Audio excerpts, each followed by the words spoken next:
In this no fluff, super actionable video, I'm going to lay out my entire SEO strategy for 2024. And I'll explain it step by step so you can copy it for massive Google traffic. These are the same tactics that 4x the growth of one of my affiliate sites and also gave my own website, Diggity Marketing, a massive traffic boner. But today, I'm opening up my knowledge vault to share these strategies with you. Before we get started, I need to get clear on some things. First, all the tactics that you're about to learn are my current tactics. I didn't just take a video from last year and change the title like a D-bag. Next, if you're new to my channel, know that I always give you actionable SEO advice that you need to focus on this year especially, as opposed to generic SEO advice like, make your website fast and write high quality content. You're better than that. And third, make sure to stick around till the end, because the last strategy I'm going to share with you is the most important to make sure your website doesn't get penalized in 2024. Let's get started. First on my list for succeeding at SEO this year is to utilize AI content, but the right way. In 2024, Google will officially start answering questions with AI at the top of the search results. This is called Google SGE, Search Generative Experience. This is not a good thing for website owners. If users are getting their answers from AI, then why click on websites?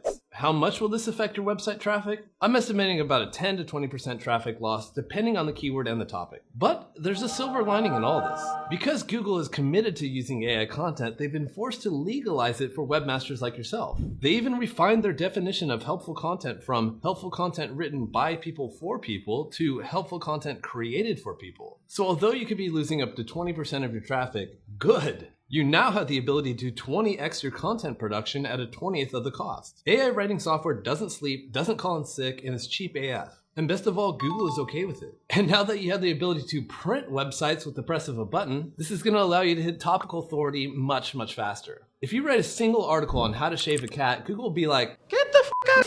But when you've covered the entire topic of cat shaving, cat waxing, and cat Brazilians, Google will be like, hot damn! And then you wake up with a massive traffic boner like this. By the way, this website was created with 100% AI, and so was this one, and so was this one. But in order to achieve topical authority, you need to know what all to write. This is what's called a topical map. It involves scraping keywords from places like Google's NLP API, the People Also Ask section, the search bar's autocomplete, related searches, Answer the Public, Ahrefs question report, Reddit, and more. This is going to generate tens of thousands of keywords to write about. Then you want to cluster the keywords together so you know which ones to get written in the same article versus separate articles. I have a full video coming out on how to make a topical map, so make sure to subscribe so you don't miss it. Otherwise, if you want me to generate one for you, head to leadspring.org/topical-map-service and I'll get you sorted. Now back to the AI writing software. As mentioned before, there's a right way to use them that'll make Google want to make out with your site. And there's a wrong way that will send you back to the Stone Age. You need to make some tweaks to your content to make it past Google's helpful content update guidelines. The most brutal update I've seen in my 14 years in this business. Which brings me to my next strategy for 2024, and that's information gain. When you're adding unique information, perspective, or personal experience to your content. But real quick, if you're committed to leveling up in SEO this year, make sure to subscribe. I'm doubling down this year with tons of videos like this, so make sure you get notified. Back to information gain. Look at how much it comes up in the helpful content guidelines. Does the content provide original information, reporting, research, or analysis?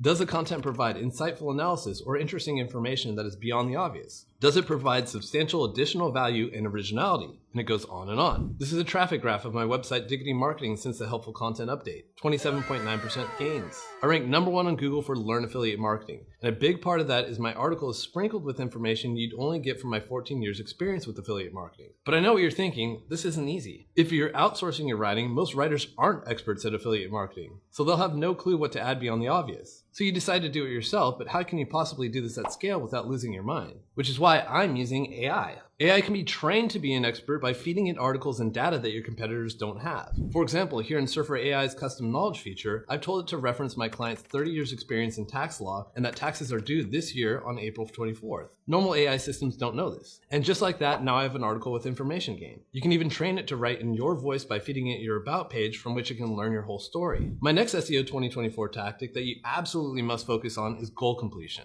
Again, something that most AI tools don't do straight out of the box. That is, when someone searches for how to shave a cat and they click your article, then goddammit, they should be expert cat shavers when they're done reading your article. You want to end the user search journey as fast as possible. Going back to the helpful content guidelines, Google warns you against creating content that leaves readers feeling that they need to search again to get better information from better sources. Of all the methods I've tested to accomplishment, there's one method that stands out above the rest. Get the reader their answer immediately. This is no secret. Google often polls its users when you click back on your browser after visiting a website. How easy was it to find what you wanted on this site? And by easy, they mean quickly. I ranked #1 on Google for best web hosting for SEO, a keyword that makes me thousands of dollars per month in affiliate commissions. It takes less than a nanosecond to get the answer.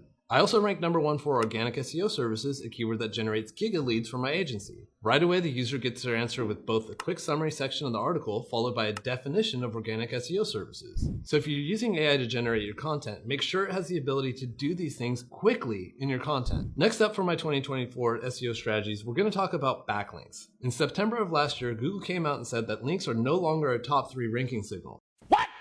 Sorry, I just threw up in my mouth. If you Google literally any keyword, let's take best CBD oil for example, you'll see a list of sites with high domain authority. DR92, DR94, DR92. Tell me links aren't a top 3 ranking factor. Furthermore, none of these sites are topical authorities on CBD oil. They're all just ranking because of their links. So aside from having an AI-powered content plan, you need to take things to the next level by focusing on the right types of links. Here's what I'm doing in 2024, and yes, I made some changes since last year. 10% of the links I'm building come from digital PR, creating viral stories and getting them in front of journalists to place on sites like the Washington Post. For this, I'm using Ferry and the smart folks at searchintelligence.co.uk. 5% of the links will come from Help a Reporter Out, Haro, which we build in-house. Haro used to be at 15%, but I found this way too crowded to get reliable results these days. 40% of the links I'm building are guest posts, and these are coming from in-house outreach and using vendors like Authority Builders. Another 30% of my links will come from link insertions, that is, getting links from existing articles. I build these in-house and outsource to Authority Builders. 3% is coming from business directory citations, which I outsource to guess who? Authority Builders. And the remaining 12% is from link exchanges, which I scaled up from 2%. And by this, I mean forming long-term partnerships with other link builders. Like, yo, next guest post I get, I'll get you a link to your site, you do the same for me. Where do I find these people? By simply opening up my inbox. I bet there's thousands of these partners already in yours. My next 2024 strategy you need to focus on is brand search volume. You want people Googling your website's name and your name. This is an extremely strong signal to Google that you're a real business and you should be trusted. The September 2023 helpful content update completely obliterated a ton of websites, and I've done heaps of analysis on sites that went up and sites that went down. There's one thing that seemed to protect and even save some of the worst websites from being hit: brand search volume. Like when people search for Diggity Marketing or Matt Diggity, find my website and click on it. How do you get people searching for your brand? There's 2 ways. First, the more difficult way, you start behaving like real businesses do. You gotta have a real branded domain in the first place, make social media profiles on Facebook, Insta, LinkedIn, and Twitter, and start sharing your posts there. Eventually, people will see something interesting from you and Google you to learn more. You can also build a community. My 33,000 member Facebook group generates a lot of brand and referral traffic, which is also good for helpful content update. Running ads also has a natural byproduct of creating brand search. Someone thinks, maybe I'm not ready to buy your product, but let me Google you to learn more. And digital PR is a good one too. This article I created on the companies with the most fines got picked up by some major news outlets. People saw my brand name behind the data, then they Googled me. But this is all easier said than done. I hate when people say, you just need to build a business. So right now I'm working on cost-effective, immediate ways to generate brand search. Stuff like using job listings or piggybacking off of high traffic Reddit threads. And so far the results are great. I'll make a video on this soon, so make sure to subscribe so you don't miss it.